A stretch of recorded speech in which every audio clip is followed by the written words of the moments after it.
everybody. Welcome to Glazing with Amaco.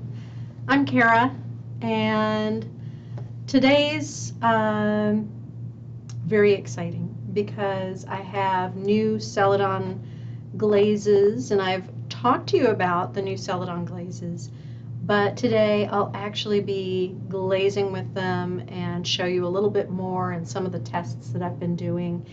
So feel free to ask me questions. Just drop them in the chat. Hi Tracy, and hi Janet, and I'm glad that it's sunny in Massachusetts. It's very sunny and hot and humid in Indiana this week, and we're hoping to get a little relief later in the week. But yeah, new Celadons, so exciting. Hi Crystal. Hope you're not too hot in Georgia. I know it's supposed to be really scorching down in Georgia. So I talked to you all a little bit last week about the new Celadon colors, and just in case you did not recall, I will pull up the ad and show you all. So I'm going to go to the overhead. Look at those. Aren't those pretty? So we have, in no particular order, we have Red Rock, beautiful russety color, and I have had some people who've compared it to Snapdragon, but I wanted to show you the Snapdragon tile, and you can see that it is quite different. So it is more of a russet color. It does have a little bit of the opacity that you see with Snapdragon, but just, you know, a really rich russet, just like Red Rock. So there is Red Rock. Next we have Saguaro, and this is just a really vivid green, but lighter than Wasabi. Similar, but lighter. A little bit more yellow, but not as yellow as pear. So Saguaro, another really beautiful color. We have Sandalwood, which is a lighter warm brown than Red Rock. Similar, but not just a lighter version, but a little bit yellower version. And Tracy asks, are all of these demo tiles 3 coats? And yes, they are. These are 3 coats, and they are painted on hand-carved little dishes. If you can see that they actually are 3-dimensional. They're not flat tiles. So they're kind of flat towards the top where they're carved out, but the idea was to show the texture and the color and how they pool. So let me put that up there. And then we have Lagoon, which is a light blue, but it's kind of a little bit greenish. So this is sky, and let me see if that shows up well on the video. But if you see it in person, Lagoon, it has a greener tone. Sky is almost like a pale indigo color. Lagoon is more of just a cooler blue, but very, very pretty too. There. And then last but not least is Succulent, which is this beautiful minty color. And again, it's different. Sorry, I'm looking to see. It's different than some of our existing glazes. Somebody had asked about comparing it to Aqua, I believe. And so this is our label tile for Aqua. And you may be able to see, but the Succulent is greener than Aqua. Aqua is lighter, is more blue. Succulent is more of like a mint green. So kind of like a spearmint sort of color.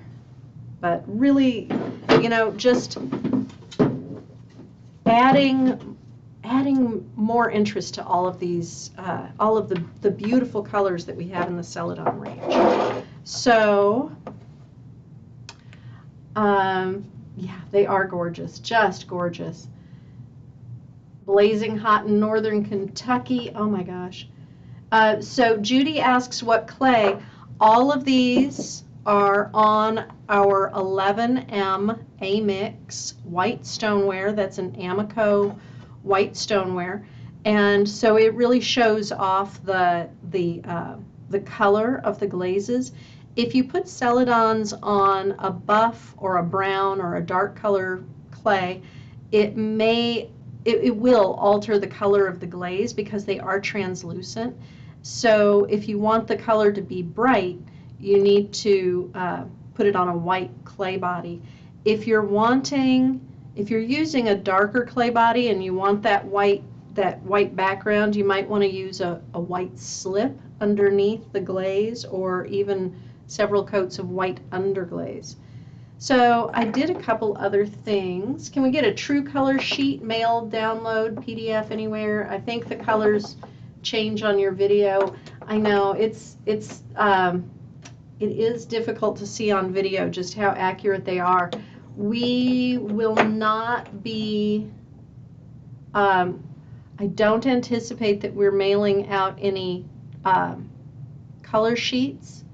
But if you see these in your store, in your closest ceramic retailer, we do go through a lot to get the labels accurate, as accurate as possible. So the labels should be accurate. And I do not know if we have any plans to do any other options. So some of the things I've brought in to show you all. I have so much stuff piled up on my table today. It's going to be difficult, complicated. So let me move these out of the way. Move my magazine. Sorry, knocking stuff over. Nothing broke. That's the exciting thing. Pat is anxious to learn about the Celadons. I'm anxious to tell you all about them. And Dana says, I'm so excited for these new Celadons. I'm missing a tile. Oh, there it is. It was such a joy to meet and talk with you and your daughter on Saturday, and the highlight of my weekend. Dana, thank you so much. So that was a funny thing that happened this weekend. I was walking around my neighborhood with one of my daughters, and as we were walking into a booth that had ceramics and prints and all kinds of beautiful things, the woman in the booth said, Kara from Amaco, and I was really, really shocked. But Dana, it was really lovely to meet you, and Bean had such fun talking rocks with you. My youngest child is really into geology and really excited about anything that has to do with rocks, crystals, but just absolutely a rock hound. But it was lovely to meet you, and it was so strange. So Dana found Kara in the wild.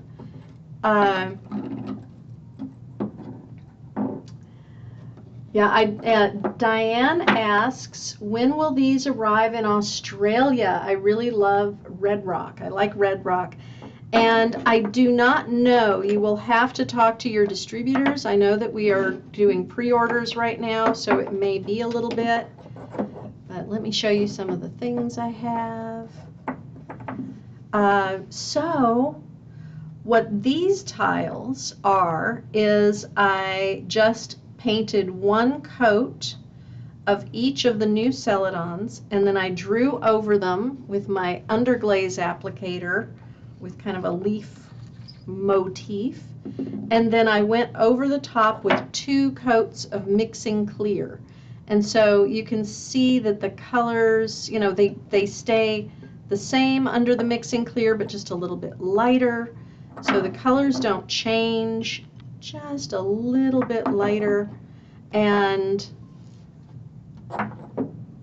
I am showing this to you for a reason, because that's what I'm going to do in a little bit, is a little bit of combining different colors and showing them together in one piece with mixing clear over the top. And I also wanted to see how much they would show, so I used smoke,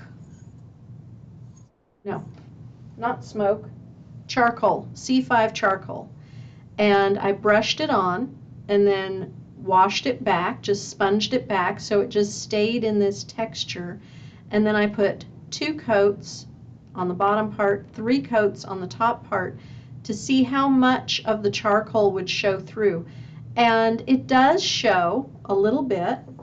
What I found on the sandalwood is that it kind of bled in places where it was thicker, so it kind of bled out a little bit, so you see it, but it's not really any different than what it would look like with just the sandalwood.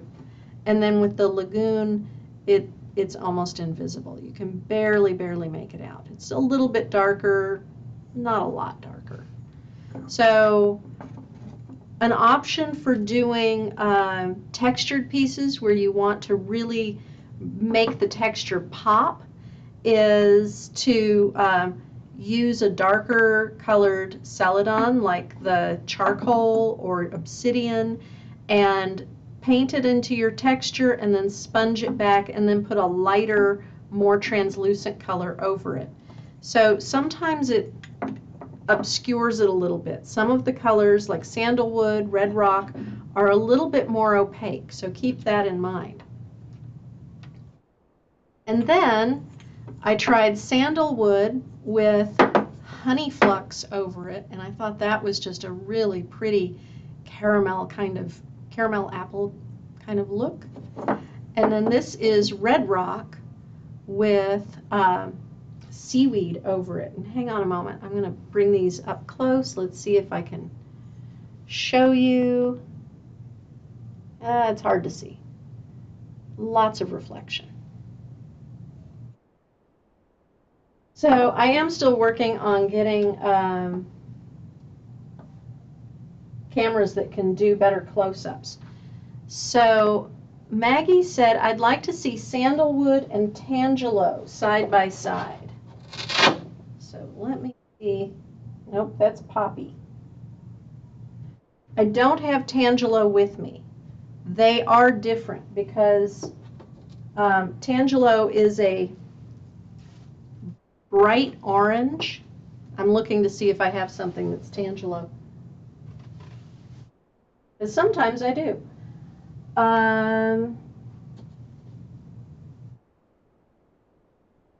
But apparently not today. So Maggie, I will take a photo of them side by side after the live stream and post it in the comments. But I'll let you know they are different. This is definitely a sandy brown. It is kind of an orangey brown, but it is not orange. And tangelo is a very light, bright orange. So they are very different. I know it's hard to tell sometimes in these, but I'll do some more comparisons, photos for Facebook, so you all can see that. So I had lots of different things coming up, and I loved how the red rock looked with the seaweed. If you like the seaweed, oh, the red rock, you mean the white dots on this? This is the seaweed. These white dots, Janet, these is asking about what do you attribute the white dots on this tile to, and what these are. I know it's hard to see with the reflections, but These are actually holes in the tile. The tile is extruded, and so as it was extruded, it does have some texture, especially around the back sides, that the glaze does not want to sink into. And I've talked before about how I don't find that the Celadons pinhole, but what they do is they have a really high surface tension, and so they will not sink into very fine texture. So it can be really complicated to get them into that.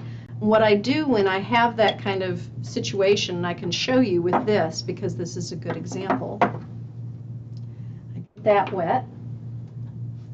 I get my red rock glaze.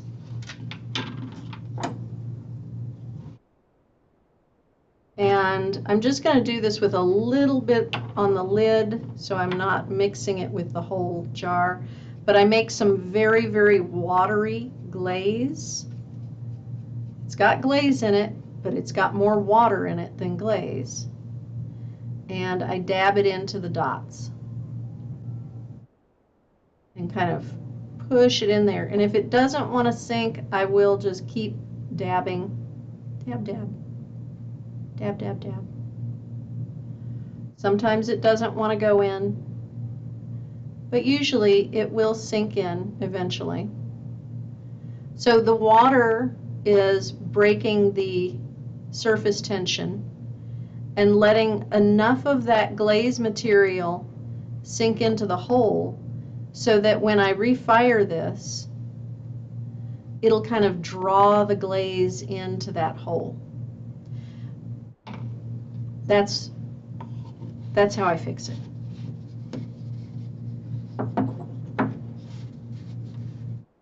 Hey, Christina, so we have some Californians.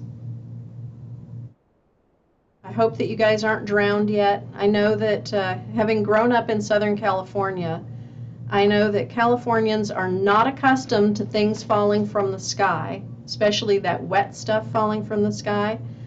So, hope you're all doing well, haven't washed away.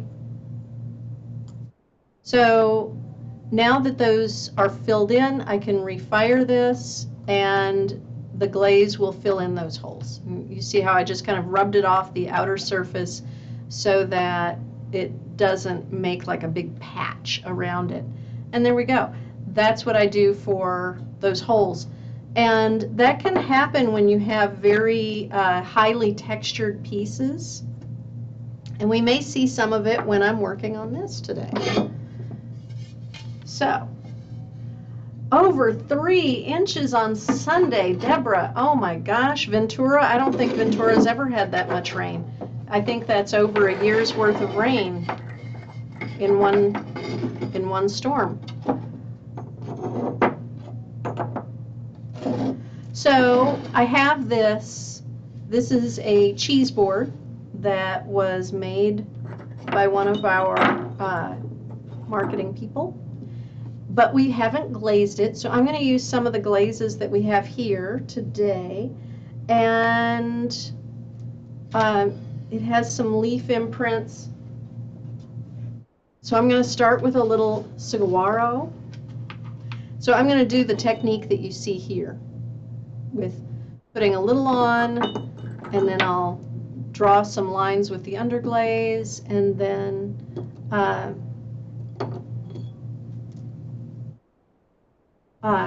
and then I'll go over it with clear glaze. Good morning, Chrissy in Washington.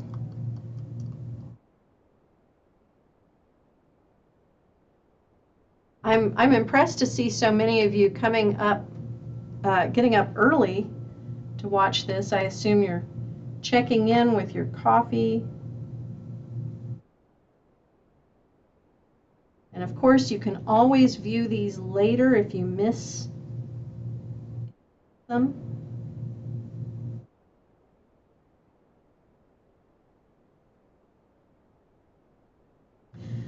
Now, I've talked before about Celadons and how to get the best results. And the main thing that I hear when people complain about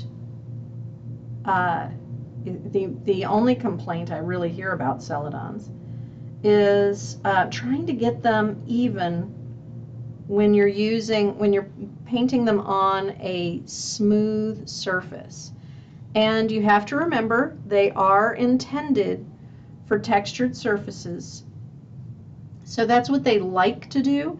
But if you're using a smooth surface and you want a smooth application, just do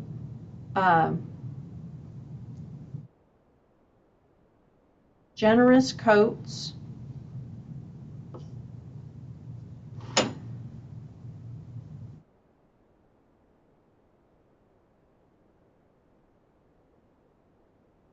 And I do them relatively quickly so that I can kind of go back and smooth out my coats. I don't want the glaze to dry too fast.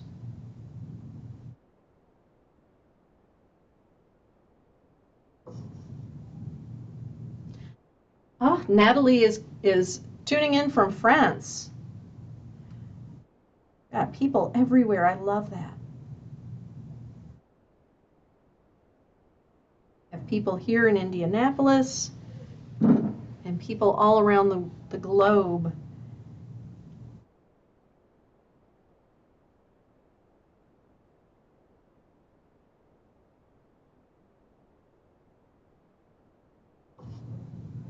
So I work with one color at a time just to keep it easy, and then I only have to have one color open at a time.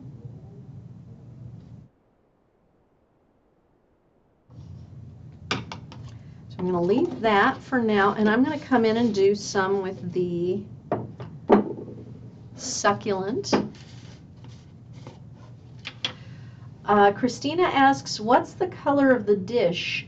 Sage looking. The dish flipping me off. Yeah, sorry about that. It is Saguaro. This is, this is C42 Saguaro. And I challenge anybody to make a visual representation of a saguaro cactus that does not look like it's flipping you off, because they all look like that. Very, very complicated trying to make imagery that looks appropriate. So for the succulent, I'm kind of dabbing this all over the place, getting it on a little on the thick side, just dab, dab, dab to get it into that texture. So like I said, the Celadons don't always like to go into deep texture, and you'll see some little bubbles popping up where it doesn't want to go into the texture. And what I'm going to do here is sponge some of it back.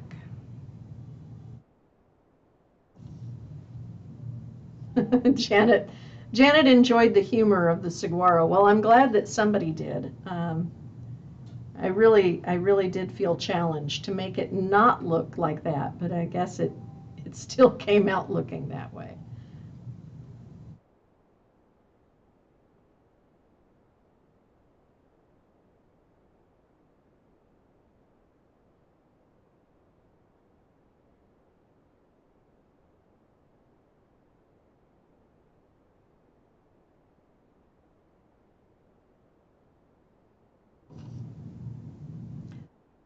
Fern over here.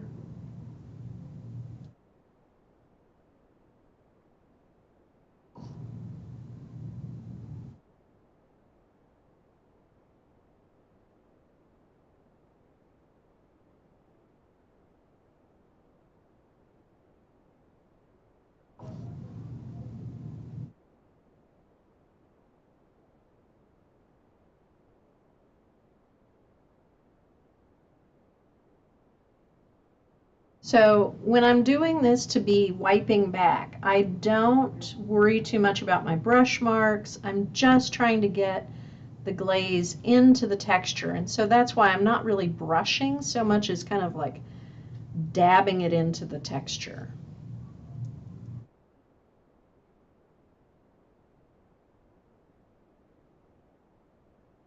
I think that looks like that's probably going to be enough. And I get my wet sponge. And just in the areas where I want to remove a little bit of the glaze, and I don't want it to dry up too much, it'll be hard to remove.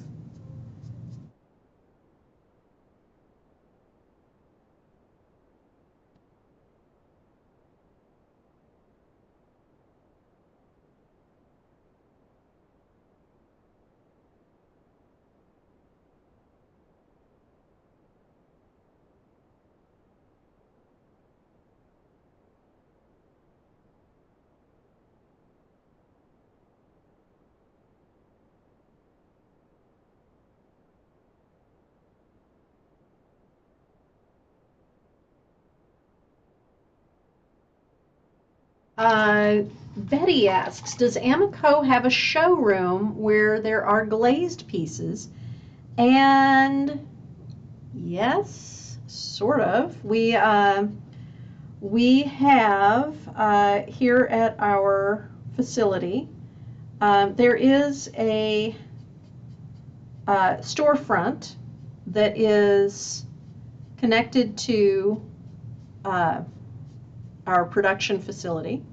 Brickyard Ceramics is the storefront. It's not actually the same company. I describe us as being like conjoined twins.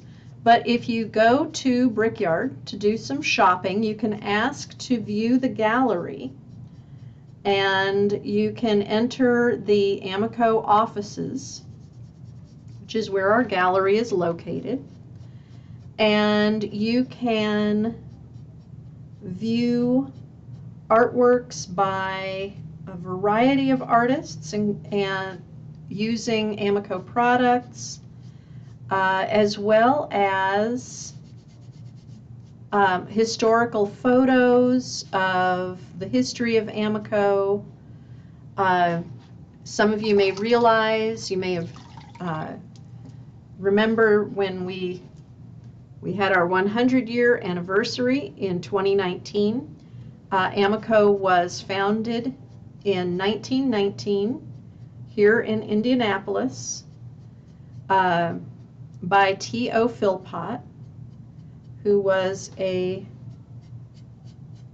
local pharmacist. And he started out by making oil-based clays, modeling clays for artists, and over time expanded into ceramic clays and underglazes and equipment. And so we are still here in Indianapolis. Oh, I forgot the fern. And Amaco is still a family business. It is run by T.O. Philpott's grandchildren. And it is although I know that it can feel like Amaco is a huge conglomerate, that we are just a massive, massive company, but in fact, the company has only about 150 employees for all departments, and that includes clay, glaze, equipment, which includes Brent wheels, Brent slab rollers, extruders, and more. It also, I'm going to use some sandalwood here. We also produce non-fired products like rub and buff and non-fired clays and clays for industrial use, specialty clays for industrial use. So We are actually a relatively small company. Our entire production facility is here in Indianapolis.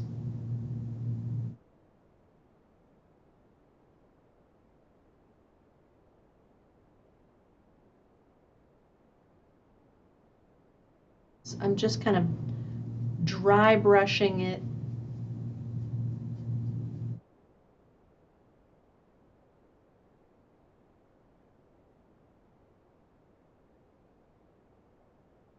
This is sandalwood that I'm dry brushing on. Got a little too much on that one.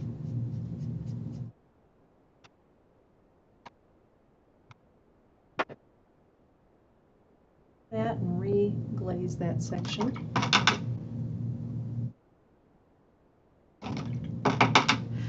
Roxy asks, when is the best time to visit? Any open studios or clay cons during the year?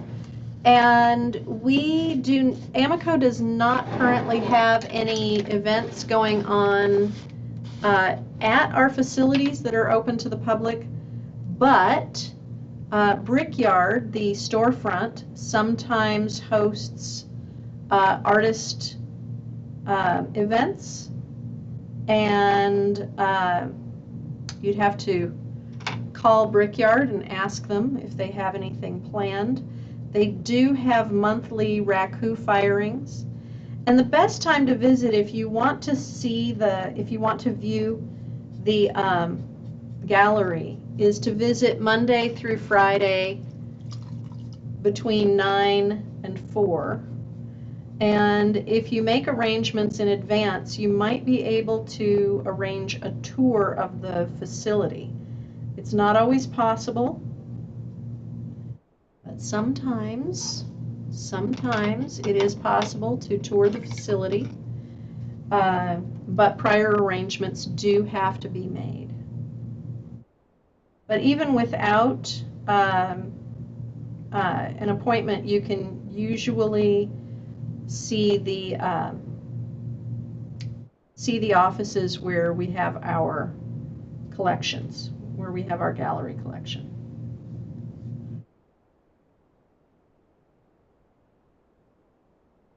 And as for time of year, Indiana is, in my opinion, is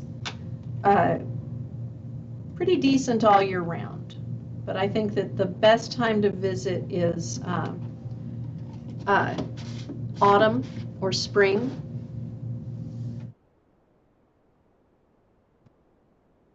So let's see, what have I got next? Oh, I'm forgetting my Lagoon.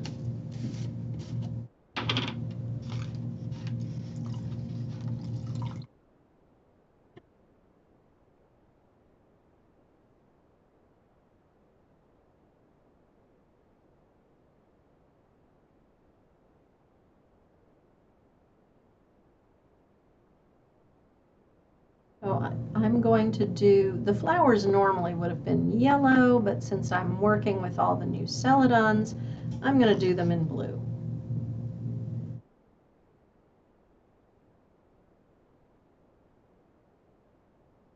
Now, if you're looking for some of the things that you see in the ads, if you come to Amaco and you want to view the gallery, and you may be surprised, you're not going to see very many of the things that go into ads.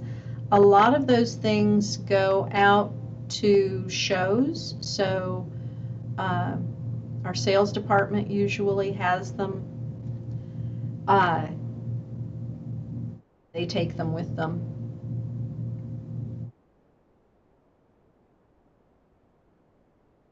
And most of those shows, they do a lot of educator shows in the fall, going to various states for art education conferences, and then in the spring, our sales department is at the NAEA conference, the National Art Educators Conference, which usually is around the same time, roughly, as the NCECA conference, the National Council on Education and Ceramic Art conference, and those are both usually in March.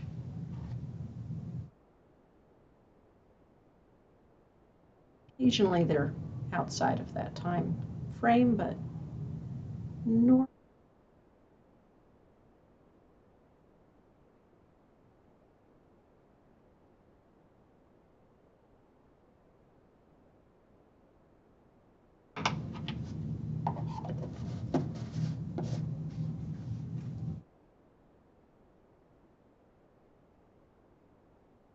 Let's see, I really feel like I want to put some red rock in here, but I'm not sure where I would put it.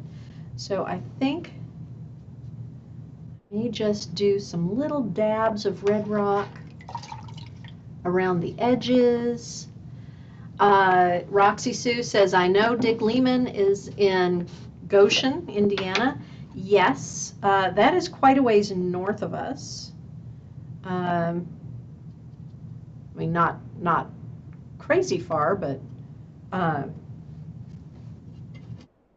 not right around the corner either. So, and actually, if you are in the area of Indiana, Michigan, Illinois, or Ohio, coming up in September, late September, is the Michiana pottery tour, which I'm quite sure that Dick Lehman's studio is on that tour. And I think that there are more than 10 studios in the northern Indiana, southern Michigan area. And I want to say that there's at least 50 artists who will have their work on display. So you can check that out. It's a great area.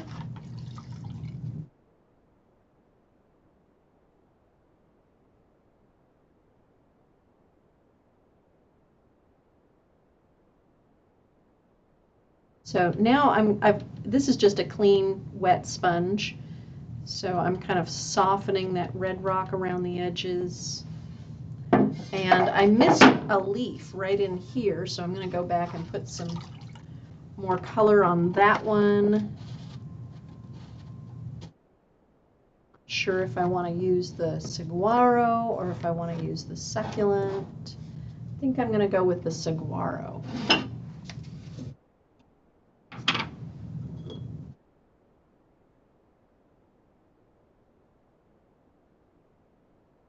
So when I did the tiles, I just made kind of a quick I want to say just kind of like a blob of glaze. I just kind of quickly blobbed the glaze on there. And that works pretty well.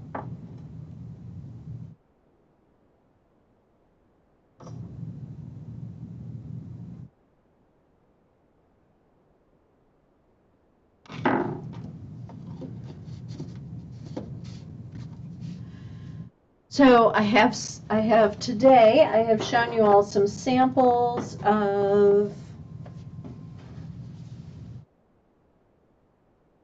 I've shown you some samples of layering with the mixing clear. I've shown you layering with a couple of Potter's Choice over here. However, I do have more tiles. So these two tiles, this one is doing an ombre effect from Lagoon to, is that Succulent? From Lagoon to Succulent, doing kind of an ombre effect. So it's 2 coats of each at the edges and then just 1 coat of each overlapping in the middle. So I get this kind of soft transition from one to the other. But then I decided to mix them 50-50, and it made this amazing seafoam green sort of aqua color that is different from our aqua glaze. It is brighter. That's red. Let's see. I set my tile down over here, and now I Now I'm trying to find it. Hang on. There we go. So there's C40 Aqua, and then here is the half Lagoon and half Succulent, and it's similar, but a little bit brighter, a little bit deeper in color. So I really like that a lot. That is really, really pretty. So I'm going to do more with that sometime, mixing the Lagoon and Succulent to make that really nice turquoisey kind of green. Just really yummy. So, you know, yes, you can still do all the same mixing and all the same effects. Roxy Sue asks, is the red rock Celadon a terracotta color but translucent and not matte? It is not matte. It is a terracotta kind of color. It is that kind of russety red-brown. I think it's a little redder than a terracotta would be.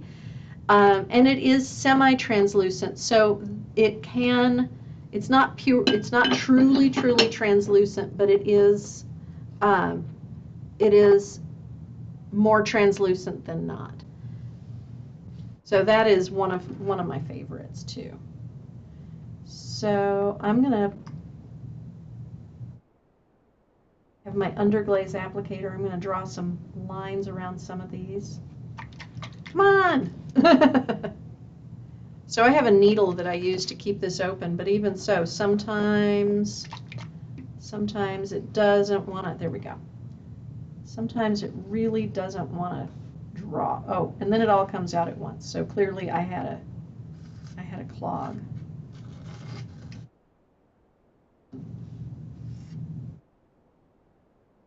So when I'm drawing with the underglaze, usually it doesn't clog that badly and then all come out at once. I try to just draw quickly.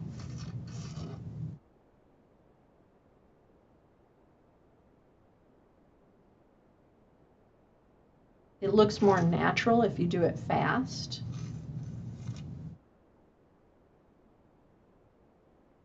And I don't go back and change it.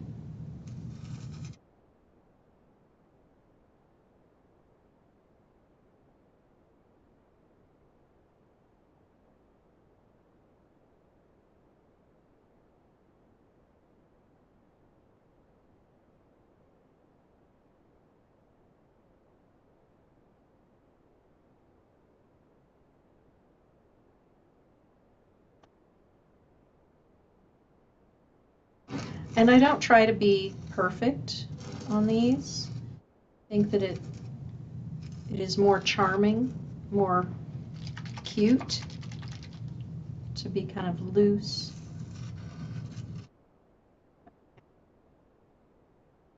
Do some changes to my underglaze applicator. It's being all cranky today.